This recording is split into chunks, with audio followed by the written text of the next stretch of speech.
सदा सर्वदा योग तुझा घडावा, तुझे कारणी देह माझा पडावा.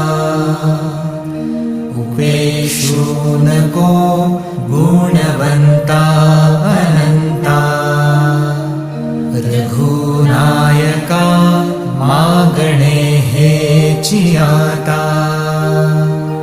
जय जय रघुवीर समर्थ. मोरया मोरया मी बाळताने, तुझीच सेवा करू काय जाणे. अन्याय माझे कोट्यानुकोटी, मोरेश्वरा